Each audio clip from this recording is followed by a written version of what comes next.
Welcome to this week's Coach's Corner. We're going to feature Ponca City boys and girls cross country this week with our longtime head cross country coach, Kelly Cheney. Kelly, great to have you back, and I know that you've been in our school system for, you told me, 34 years. You've been coaching a number of sports, but cross country is kind of what you've settled into, and it is a labor of love. You love those kids and love cross country. Yes, I did football for 6 years and got into cross country in 1991 and took it over. And one of the first things I did, I noticed Norman had a junior high program, and so I wanted to get that going. And I think it's helped us overall since then. And this year we have 6th, 7th, and 8th graders running for our middle school, and that is a tremendous advantage over schools who don't have that. And by me actually even helping coach, and I have 2 assistants, Wendy Landis and Larry DeGan, this year, we can control what's going on at the middle school and the high school and not rely on someone else doing that. Yeah, well, I'm one of the few people that can remember Kelly Cheney as a assistant football coach when we had we had some fun back then, didn't we, Coach? Yes, he was a good athlete. We had some fun, but you got into the cross country thing, and you know I'll let you speak to it. But the growth in the sport, so many kids that maybe can't do other sports, they can always run, and it takes so much dedication. I'm sure you've seen that with a lot of boys and girls over the years. You don't have to be 6'6" or anything like to play football or basketball. You can be 5'5". In fact, one of my state champions was probably about 5'8", Victor Others, back in '06, and I've had 2 girls state champions, and the latest one was Chelsea Baldwin in 2000, so 2004. So I've been blessed. You know, there's a lot of coaches who coach 30-some years and never have a state champion, and to have 2 in the last 10 years is pretty amazing. Absolutely, and I mentioned the dedication. Folks will be seeing you, and you mentioned, I know I saw Larry the other day at 14th and Highland with water, and those kids running, and it's just, it's just such a dedicated thing if you want to be good at it. And the more miles you put in, the better you're going to get. It's just that simple. If you're willing to put in miles outside of practice, some of our boys and girls get up in the morning and put in maybe 20, 30, 40 minutes of running. Some of them do it late in the evening, and they definitely run once or twice on Saturday, another once or twice on Sunday.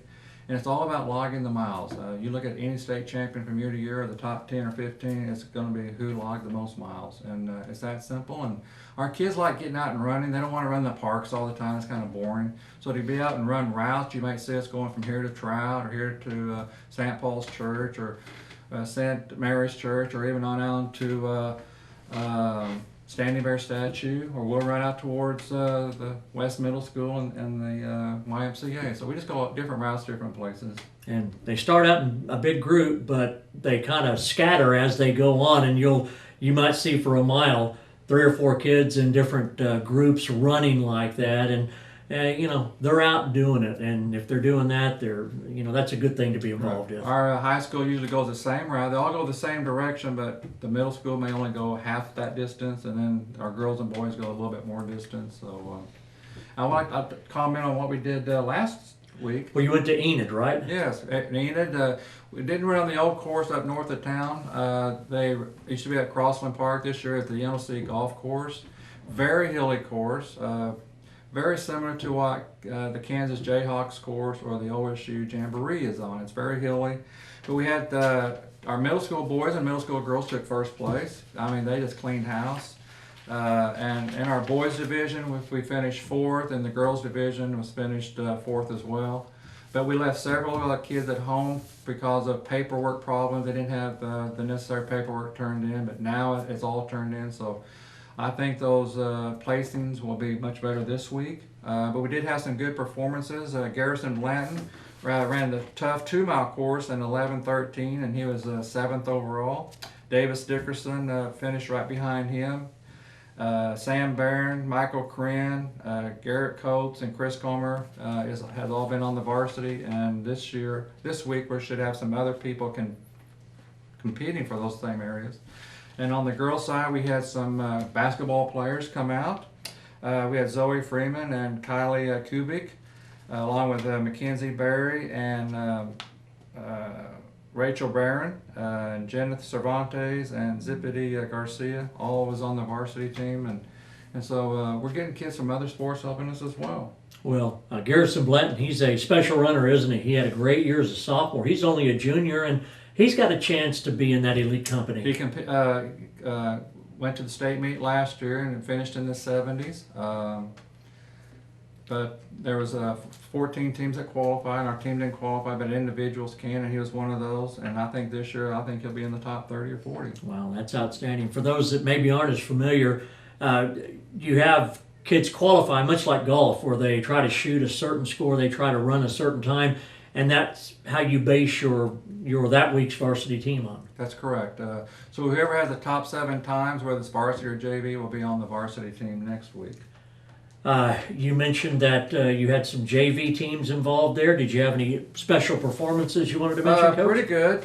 Some of those people who just barely missed the varsity time. Matt Uribe is a junior. Nathaniel Huff, Marcus Hinman, Andrew Dupuy, and Landon Dyer. He's been injured, but I think he's going to be ready to go maybe this week. So those people are all competing to be on the varsity team. Well, that's a good problem to have. A lot of kids out. We have a lot of kids, a lot of 6th, 7th, and 8th graders. Our 6th and 7th graders are just looking awesome right now. We have some 8th graders looking really good, and that's going to help us in the future. And this week at our meet at Lake Ponca, there's going to be an elementary race. Last year we had over 225 elementary runners from kindergarten through 5th grade.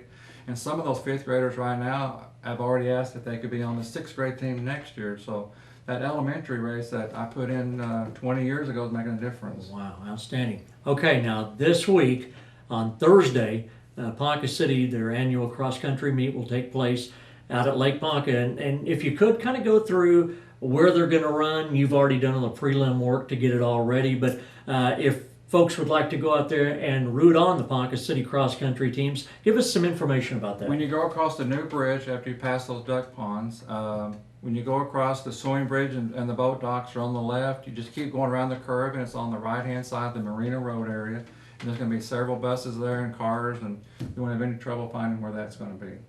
Now, how long will the course? How long is the course, and where will those runners go? It's a 1 mile loop. And the elementary kids will run a 1 mile loop, and the junior highs will run a 1 mile, and then the JV and the varsity will run it twice. It's 2 miles. And then next week when we go compete, from that point on, the high school will run 3.1 miles or a 5K. So basically just around that lake area, the old sports car races, if you remember that, it's just kind of that track, isn't it? Yep, it's out on grass, and it's already been mowed real short and painted, so it's ready to go. We're ready for Thursday. It starts at 4 o'clock out at Lake Ponca. And the JV girls and boys will be the first 2 races, and the varsities after that, and then elementary, and then the 2 middle school. How's participation? Do you have a lot of teams coming in? Pretty good. Already we've got Sand Springs coming in. We have Enid, and we have Edmond Santa Fe, and a lot of local teams with Tonkawa and Blackwell, and Woodlands is showing up, and several others. Well, that's great. Your meet has really become a good one, hasn't it? It's a good one. We used to have regionals here. We hosted regionals 6 times, and now it's back in the Tulsa area because Tulsa schools don't want to travel, so they convince OSSA not to come up here anymore. Yeah. So we're going down there. It's a beautiful course with the water. And oh, absolutely! And if you could get a nice weather day, it'd be perfect. Then it is. Give us an idea of the next couple of weeks of what the team has scheduled. Next week we're going to go to Owasso, and then after that we're going to go to Norman, and then after that we're going to go to Putnam City West. Very good, Coach. I appreciate your time. Congratulations, Thank you. And if you can, make the cross country meet Thursday out at Lake Ponca. For Kelly Cheney, our cross country coach, and for Chris Adams behind the camera, I'm Phil Turney.